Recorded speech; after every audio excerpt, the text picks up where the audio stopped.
Bonjour à tous, j'espère que vous allez bien. Aujourd'hui, on se retrouve pour un book haul. J'ai essayé de faire un peu le nettoyage de printemps dans tous les livres que je vous avais pas montrés. Donc là, je suis presque sûre que ceux que je vais vous montrer, je vous les ai jamais montrés en vidéo, je crois. Je suis pas sûre. Donc il y a des livres qui datent d'il y a un moment maintenant et d'autres qui datent de Noël, je crois. Et peut-être même un peu après parce que je me suis fait un peu plaisir après.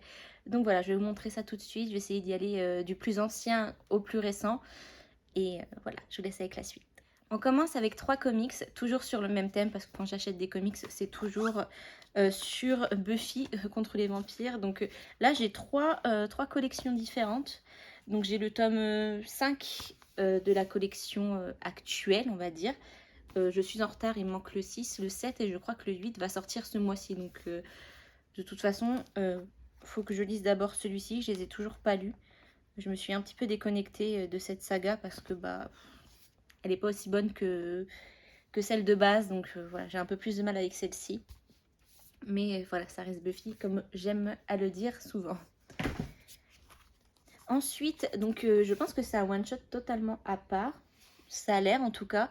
C'est La Bouche de l'Enfer, une aventure de Buffy plus Angel. Donc je sais pas si c'est une réédition ou si c'est une création. J'en ai aucune idée. Ça précise pas, je ne crois pas. Mais voilà, ça se lit totalement à part. Je pense qu'il faut connaître un petit peu l'univers Buffy pour savoir resituer, je pense, certains personnages. Mais enfin, moi je le connais très bien, donc ça me va. Non, j'ai cru reconnaître des personnages, mais même pas. Voilà, je saurais même pas où ça se situe exactement. Donc je suis curieuse.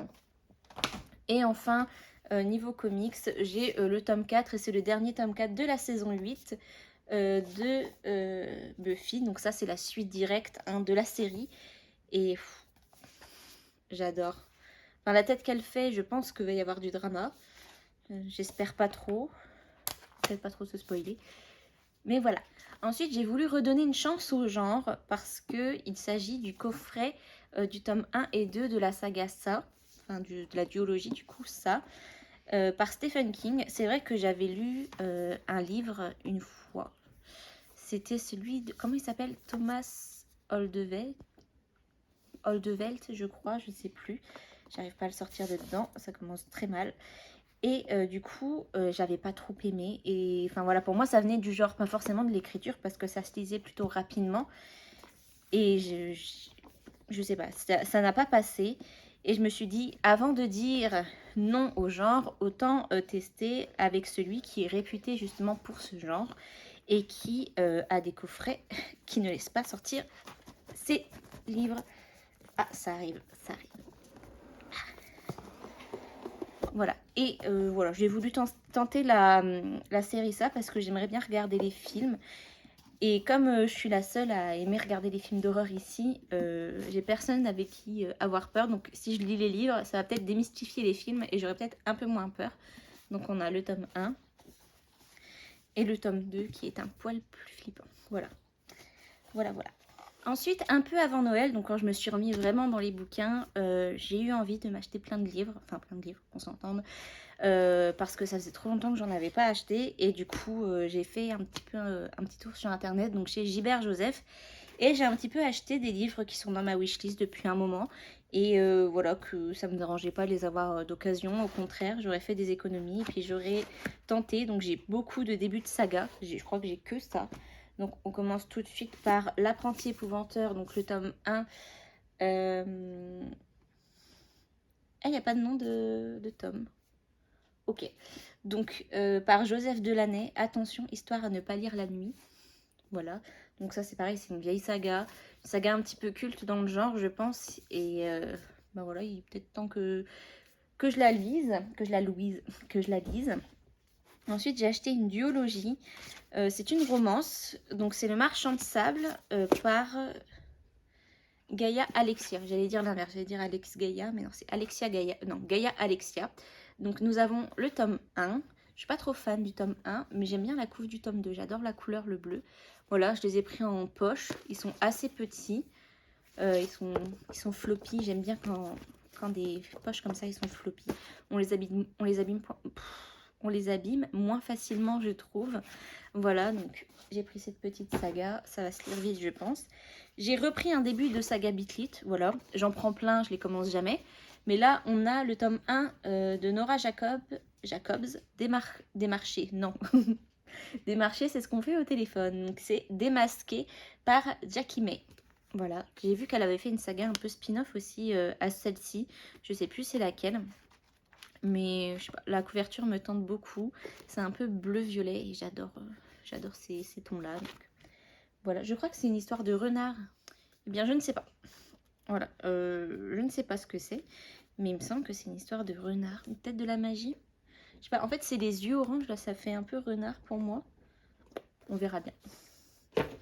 Ensuite, une autre romance. Donc là, c'est une suite. C'est Is It Love Matt. Voilà, je vous en avais déjà parlé. Enfin, surtout du premier, Is It Love Gabriel. Que j'avais aimé moyennement. Enfin, j'avais aimé moyennement. C'était vraiment limite, enfin voilà, mot pour mot, le jeu, l'application. Et c'est vrai que ça passe bien en application quand on lit 5 phrases par jour. Mais en livre, ça faisait un peu trop, je sais pas. Il y avait quelque chose qui n'allait pas, c'était pas très fluide pour moi. Mais j'avais hâte de voir l'histoire avec Matt parce que je l'avais pas fini, je crois, sur le jeu à l'époque. Et il me semble que c'est celle que je préférais. Donc voilà, celle-là, je veux la lire. Et j'en ai profité que ce soit d'occasion pour me dire, allez, on teste et puis on verra. Ensuite, une saga que je voulais tenter, une saga jeunesse et que j'ai jamais commencé.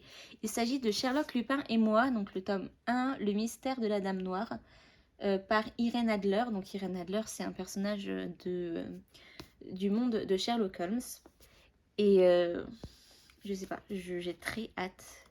C'est vraiment un univers que, alors je ne le connais pas du tout sur le bout du doigt, même pas sur le bout du doigt, voilà, mais c'est un univers que j'ai toujours trouvé fascinant, Sherlock Holmes. J'adore les univers un peu détectives comme ça, où à la fin on nous révèle, mais si, il y avait ça au début, moi je le savais, enfin j'avais tout remarqué, et en fait t'es là genre, mais pourquoi tu me l'as pas dit dès le départ, t'es chiant. Ensuite, nous avons le tome 1 des Gardiens des Cités Perdues, Shannon Messenger, donc de Shannon Messenger.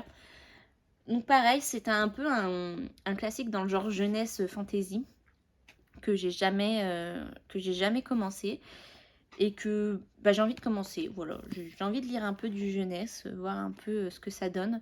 C'est vrai que je l'avais mis dans ma wishlist en me disant si un jour je tombe dessus, je l'achèterai, mais jamais je l'achèterai neuf parce que c'est pas non plus le genre de livre que je veux à tout prix. Et là, je l'ai trouvé, donc je l'ai pris.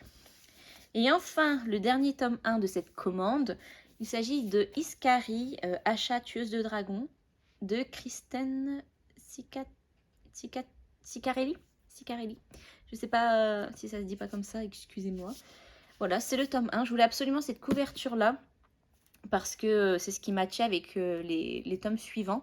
Et je me suis rendu compte qu'en fait, ils ne sont pas embêtés à refaire une couverture. En fait, ils ont juste mis une jaquette au-dessus du livre de base. Mais bon, c'est pas grave, j'ai quand même la jaquette. Voilà. Donc je suis contente, je l'ai. Pardon, je suis contente, je l'ai. J'aime bien les histoires de dragons. J'en ai pas lu énormément, donc voilà, j'ai envie d'agrandir un petit peu mes connaissances livresques au niveau des dragons. Voilà.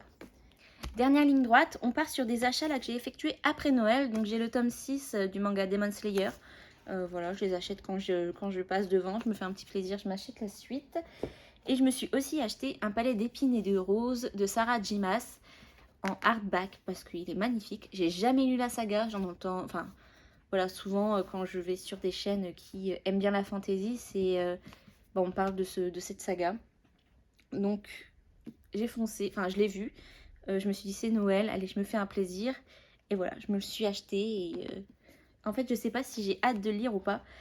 Parce que j'ai peur de rester sur ma faim et d'avoir tout de suite envie du tome 2 et de me ruiner après pour acheter tous les autres tomes. C'est peut-être pas la bonne idée tout de suite. On passe maintenant au cadeau de Noël et on a presque terminé. Donc on est sur du Buffy. Waouh, les gens me connaissent bien. Hein. Le tome 4, donc c'est... Il y a trois histoires je crois dedans. Non. Il y a 3 histoires, donc 3 nouvelles. Sur Buffy, sur l'univers Buffy. Donc là, on est vraiment sur des événements qui se passent entre les épisodes de la série. Donc moi, ça me fait plaisir parce que ça agrandit mes connaissances de l'univers. Et on part ensuite sur 2 beaux livres que mon chéri m'a offert et je suis très contente de les avoir. Donc nous avons Trilogie d'une nuit d'hiver par Catherine Arden et il est trop beau. Il est très gros. Voilà, il y a plus de 1000 pages. Oula, ça s'arrête quand? J'ai 1230 pages. Voilà, les pages sont très fines, donc c'est pour ça qu'il paraît pas si gros comme ça, mais les pages sont très fines. Donc nous avons 3 tomes dedans, L'ours et les rossignols, La fille dans la tour et L'hiver de la sorcière. Je crois que c'est sur des contes russes, si je me trompe pas. Je crois que c'est là-dessus. Après, je me trompe peut-être parce que j'en vois tellement passer quand je regarde des vidéos comme vous, voilà. J'en vois tellement passer que des fois j'oublie un peu, mais je crois que c'est sur des contes russes. Et je suis très curieuse parce que j'ai jamais lu de contes russes, j'en connais aucun même. Et ensuite, voilà, que dire? Que dire? Nous avons la librairie des cœurs brisés, l'intégrale en édition limitée. Donc ceci ressemble à un livre que l'on ouvre. Tadam! Sans se mettre de coups bien sûr. Et là nous avons tous les tomes en poche qui sont juste trop beaux. Donc je vais essayer de les sortir sans les abîmer. Nous avons Coup de foudre à la librairie des cœurs brisés de Annie Darling. Ils sont tous de Annie Darling au cas où. La petite librairie des cœurs brisés, donc je crois que ça c'est le tome 1. Ensuite, nous avons Retour de flamme à la librairie des cœurs brisés. Et je crois que c'est ma couverture préférée, Noël à la librairie des cœurs brisés. Parce que je sais pas si vous allez voir, mais c'est tout pailleté. Voilà, ils ont mis du relief pailleté et c'est juste trop beau. Voilà, donc c'est vraiment, je crois, mon plus beau cadeau de Noël, ce coffret. Je suis très contente de l'avoir. Ça fait très longtemps qu'il est dans ma wishlist et je pensais pas qu'on le trouverait encore, figurez-vous. Parce que ça fait plus d'1 an, je crois, qu'il est sorti. Et les éditions limitées comme ça, aussi belles soient-elles, d'habitude, ça reste pas aussi longtemps. Donc, je l'ai trouvé à la FNAC. Donc, si vous êtes intéressé, je pense qu'il doit y être encore. J'espère. Voilà, j'en ai terminé avec cette vidéo. J'espère qu'elle vous aura plu. N'hésitez pas à mettre un petit like et à mettre un commentaire. S'il y a certains livres que vous avez déjà lus ou autres, si vous voulez me parler d'autres choses, j'en ai aucune idée. Mettez, voilà, si vous souhaitez. N'hésitez pas à vous abonner. Je vous dis à bientôt dans ma prochaine vidéo. Ciao!